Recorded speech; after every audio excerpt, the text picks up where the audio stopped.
Congress, Samajwadi party और इंडी गठबंधन से जुड़े हुए जो दल हैं, इनके इतिहास के बारे में भी हर व्यक्ति जानता है। कांग्रेस का इतिहास बाबा साहब भीमराव अंबेडकर के द्वारा बनाए गए संविधान का गला घोंटने का रहा है। 1950 में देश का संविधान लागू हुआ और कांग्रेस ने लगातार अभिव्यक्ति की स्वतंत्रता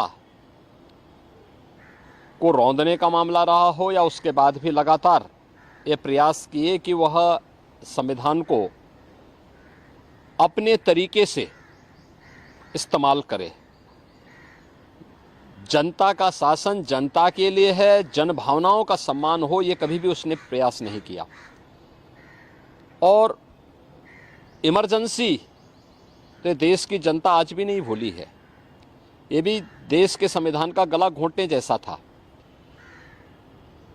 इसके साथ ही कांग्रेस ने यूपीए सरकार के समय जो पाप किया, तब समाजवादी पार्टी और बहुजन समाजवादी पार्टी भी उनके साथ सहयोगी थी।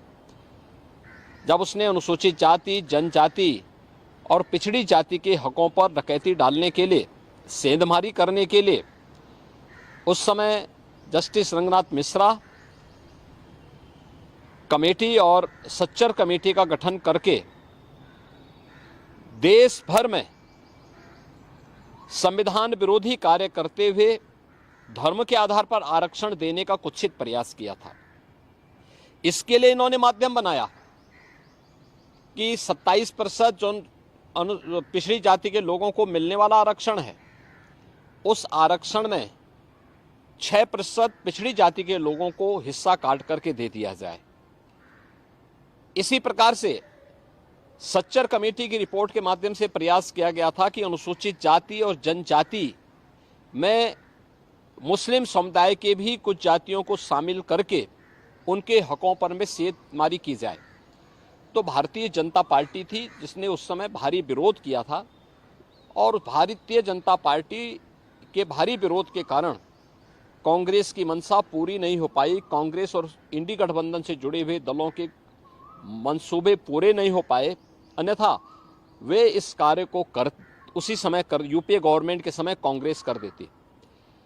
कांग्रेस ने इसकी शुरुआत कर दी है कर्नाटक से।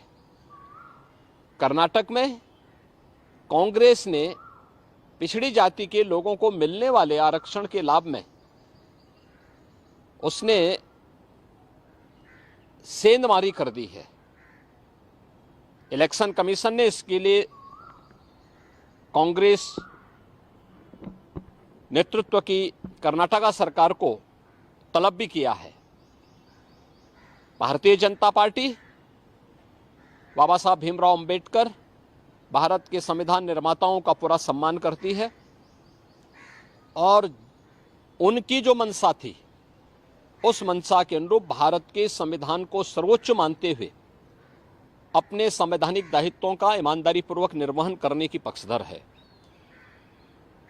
भारतीय जनता पार्टी ही एकमात्र पार्टी है जिसने बाबा साहब भीमराव अंबेडकर के मूल्यों और आदर्शों का पूरा सम्मान किया है, पंच तीर्थों का निर्माण किया है और 2025 का वर्ष राष्ट्रीय जनजाति गौरव दिवस के गौरव वर्ष के रूप में मनाने का भी निर्णय भारतीय जनता पार्टी ने अपने संकल्प पत्र में भी इस बात को कहा है।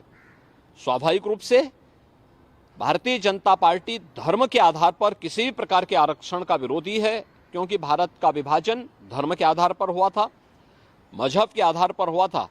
भारतीय जनता पार्टी इसका विरोधी है, लेकिन अनुसूचित जाति, जनजाति और पिछड़ी जाति को मिलने वाले आरक्षण के लाभ का पूरी तरह पक्षधर है और भारतीय जनता पार्टी हमेशा इस व्यवस्था को लेकर के आगे बढ़ेगी। आप ये कह सकते हैं कि कांग्रेस किसी एक राजनीतिक एजेंडे के तहत इस मामले को उठा रही है ताकि वो देखिए, कांग्रेस का नेतृत्व पूरी तरह फेल हो चुका है। आप देख रहे होंगे कि उनके लोग जब अपने स्वयं के नेतृत्व पर विश्वास न होने के कारण लगातार कांग्रेस के प्रत्याशी भी फील्ड छोड़ करके भाग रहे हैं। कहीं उनके प्रदेश अध्यक्ष इस्तीफा दे रहे हैं, कहीं पे उनके घोषित प्रत्याशी स्वयं अपनी प्रत्याशिता वापस लेकर के भारतीय जनता पार्टी के सदस्यता ग्रहण कर रहे हैं, और कहीं पर वे अपनी जानबूझ करके अपने नामांकन प्रपत्रों को अधूरा भरने का काम कर रहे हैं।